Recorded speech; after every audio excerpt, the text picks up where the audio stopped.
And now it's time for our viewer poll review. We want to know, do you think the SpaceX mission to bring the stranded astronauts home will be successful? Let's take a look at what y'all said. 92% of you say yes and 8% of you say no. We also asked, do you think President Biden should intervene in the port workers' strike? Okay, 70% of you said yes and 30% of you said no.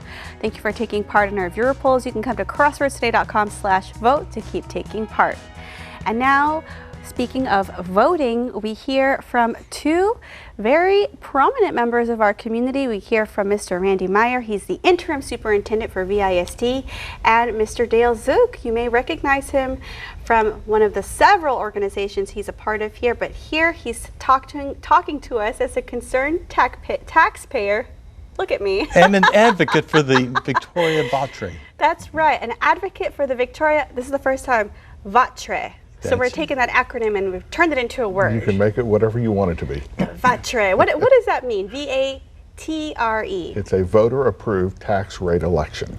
Voter-approved tax rate election. It is required by law when a school board sets a tax rate higher than what they're allowed to. And this school board has set a tax rate 9 cents higher than what the law allows, and it will take voter approval to approve it. And it is the second lowest tax rate in well over 30 years. Over the last several years, the tax rate has been reduced by 39 cents, and the district is asking for 9 back, and 100% of that is going into teacher and staff pay increases because we are some of the lowest paid folks in our area and across the state, and we're trying to change that for the good of our kids and our community. We've got to stay competitive, especially if we want to retain that talent, and it all starts with pay. You're absolutely right. If y'all don't mind me asking, what is the starting pay for a teacher with 0 years of experience right now? It's $49,000. $49,000? $49,000. Wow. But we're competing with districts that start at over $60,000. Over 60? Yes. That's changed significantly in the last several years. It is. I remember when it was $45,000. Right, and we got it up to 46 and 40. We've been working our way up. But the challenge is when you're competing with school districts all across the state, and many of them have already gone after their 9 cents, they just have more money to offer their staff. And when we are trying to recruit teachers to Victoria, it would be great if Victoria produced 100% of the teachers we need, but the town just isn't big enough to do that for our 13,000 students. So when you're trying to recruit teachers to Victoria, you either need them to drive into Victoria or to move and relocate here to Victoria. Yeah, and they have to be able to afford to live here too. There are limited housing options.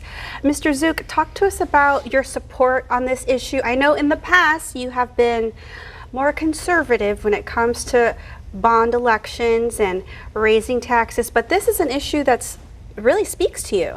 It really does, Caroline. The thing that most Victorians, we're talking about 54% of the voters in the past, they voted against the bonds. And number one issue always is we don't trust the trustees.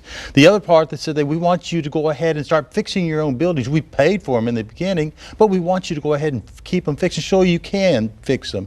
But the number one issue was always, we want our money to go to our teachers because we want the best teachers money can buy.